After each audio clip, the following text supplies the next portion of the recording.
It's official.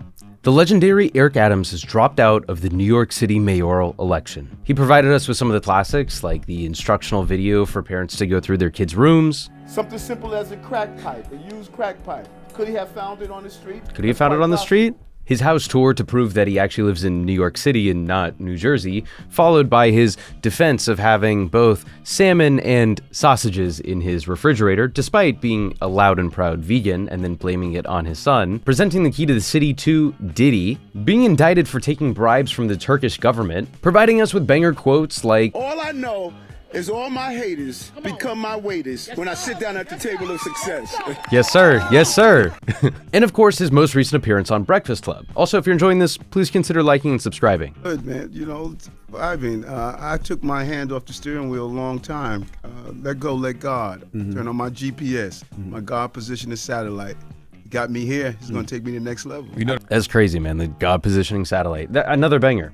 Now they're about to ask him a very important question. And mind you, this was 3 days before he announced he was dropping out. The question everybody keeps asking, are you dropping out of the mayoral race? And you know what? I answered that 101 times. And no matter how I answer it, they come back with the same. 7 weeks ago, when they first raised that, I had something at Gracie Mansion. Okay, in a long, very windy answer, he's gonna end up saying, yeah, I'm gonna stick it out to the end. It takes another minute for him to say this, but then he goes on to say, I'm really trying to secure the matching funds that he believes the city owes him, which is what he ends up using as his excuse for why he dropped out.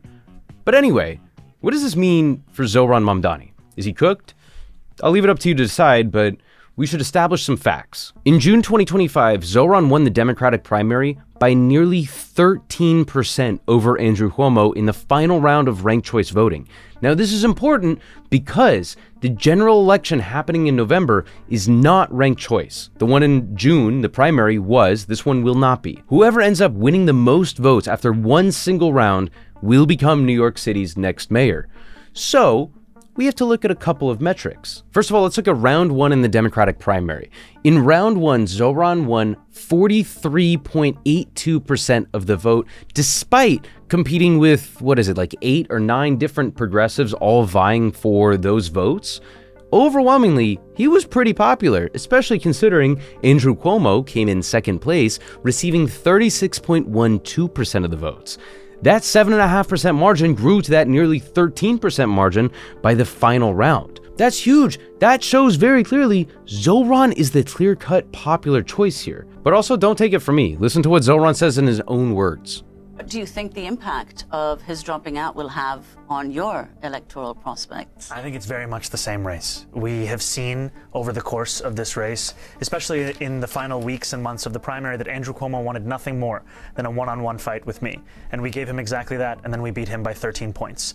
And we continue to be just as confident, and yet what separates us from these other candidates is that we're not focused on them. We're focused on New Yorkers. New Yorkers deserve leadership that is thinking about how to benefit the people of the city. And too often politicians, be it Andrew Cuomo or Eric Adams, the meetings that they have or the phone calls with someone like Donald Trump, they're only speaking about themselves. It's time to actually think about New Yorkers. So this leaves us in a kind of weird space, guessing how much of Eric Adams' votes are actually going to go to Curtis Sliwa versus Andrew Cuomo, and possibly even Zohran too. Curtis Sliwa has stated that billionaires are trying to pay him millions of dollars to try to get him to drop out and give Cuomo a better chance at winning. So in the New York City mayoral race, the Republican nominee who's still in the race, Curtis Sliwa, says at least 7 wealthy individuals have offered him money to end his campaign.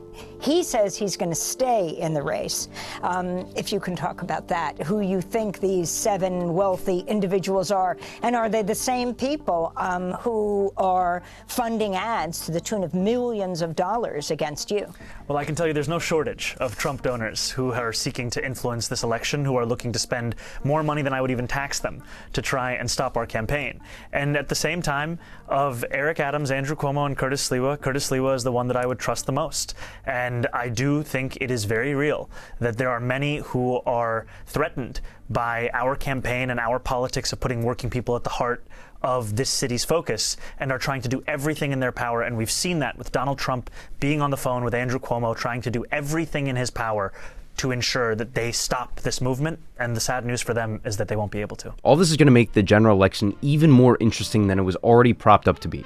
Apparently, Donald Trump offered Eric Adams the Saudi Arabia ambassador position to get him to drop out and give Andrew Cuomo a better shot at beating Zohran. Additionally, Trump might even offer a position to Sliwa to try to get him to drop out as well. And if that happens, and Sliwa takes it, which I don't think he will, but if that does happen, now we have an interesting race, because then you have all of the centrists and all the folks on the right who comprise approximately 30% of the general election in 2021. Those folks might go towards Andrew Cuomo. Much of our faith is resting in the hands of the beret-donning legend Curtis Sliwa, but I guess we're going to have to wait and see what actually ends up happening, because this is going to be a crazy, crazy month. I think there's 37 days, 36 days, somewhere around there left.